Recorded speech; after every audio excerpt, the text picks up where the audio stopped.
This episode of Ask the Buffalo is brought to you by Samsung Smart TV. On this episode of Ask the Buffalo, it's going to be pretty much all Apple. We're going to talk about WWDC and what we might see. The rumor mill has been churning out some juicy iPhone 5 tidbits. I'll tell you what you can expect, what we can see from iOS 6, the next version of Apple's mobile operating system, and what we might see from the hardware sides, whether or not it's new laptops, desktops, or perhaps both, and what it's like to work at Techno Buffalo and work for me. This is Ask the Buffalo. I'm John Rettinger. Let's go ahead and get started.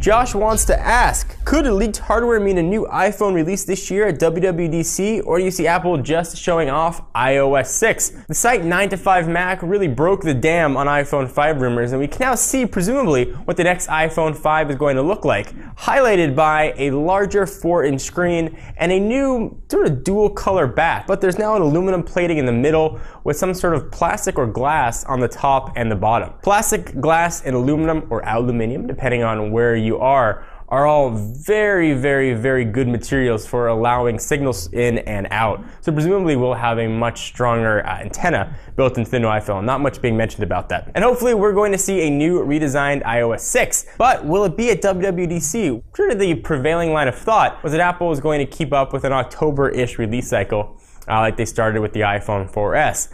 But where there's smoke, there generally tends to be fire. And these products that we're seeing look very close to build ready. The awesomely named Love Alba She's Hot asks, John, despite the possibility of iOS 6 adding Android-like features such as widgets, what new features do you think iOS 6 will bring? So I'm hoping that iOS 6 is going to be a relatively complete overhaul of the iOS interface. But if it's not broken, don't fix it. So a little bit unsure what Apple's going to do. What I do think we are going to see, though, and not as sexy as some might have hoped, is have iOS 6 be all about the APIs. Tim Cook has said we've only just scratched the surface of what Siri can do. I think we're going to see Siri being used for a ton of not only core applications, but third-party applications. So you can take out your phone and say, Siri, set to vibrate. Your phone's set to vibrate. Siri, set to ring. Go ahead and set it to ring. Siri, turn off Wi-Fi. All kinds of core functionality into the phone, but I also think we're going to be able to use that now across third-party apps. So you hit it, Siri, check me in on Foursquare.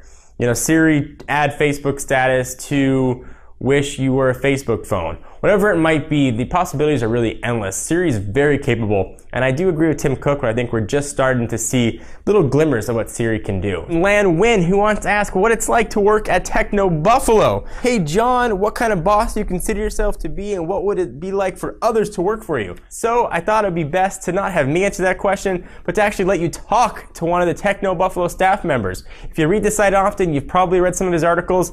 Let's see what Brandon Russell has to say. Greatest day of my life was when I met John. John is the nicest boss in the world. He has the body of the situation and the face of George Clooney. He sometimes lets his employees eat food, and other times he even lets us go outside when the sun is out. The other day he let me dig through his trash where I found an already chewed piece of gum. He's so dedicated to his employees that he calls us in the middle of the night to tell us what great work we're doing day in and day out. Does this look like the face of an unhappy employee? Want to take a quick minute to thank our friends at Samsung and their new lineup of smart TVs. Introducing Samsung's all-new Smart TV with smart interaction technology plus innovative ways to help you explore and locate smart content. The built-in microphone on the Smart Touch remote control, voice and gesture controls, face recognition, and the Smart View mobile app all provide unique ways to interact with your TV. Cutting-edge TV apps and new signature services plus web browsing enhance the TV experience. Right now, you can experience advanced overall performance, from improved motion clarity to faster web access. In the future, you can upgrade your TV's performance and functionality with the Smart Evolution Kit. Learn all about the features found in the Samsung Smart TV at facebook.com/SamsungTVUSA.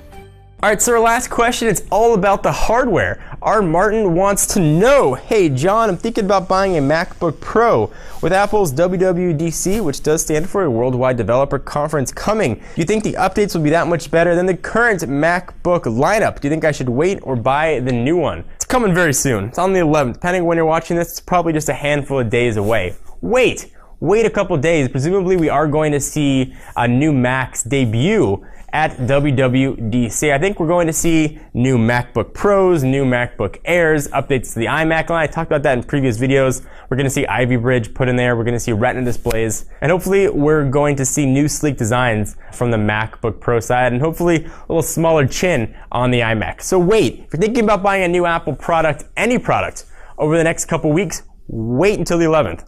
Wait until the 11th. Wait until the 11th. Hopefully that helps answer a lot of the questions out there. I hope you guys enjoyed this episode of Ask the Buffalo. We're back every Monday answering your questions no matter what they are from the world of technology. I'm John Rettinger. I'll see you in the next video.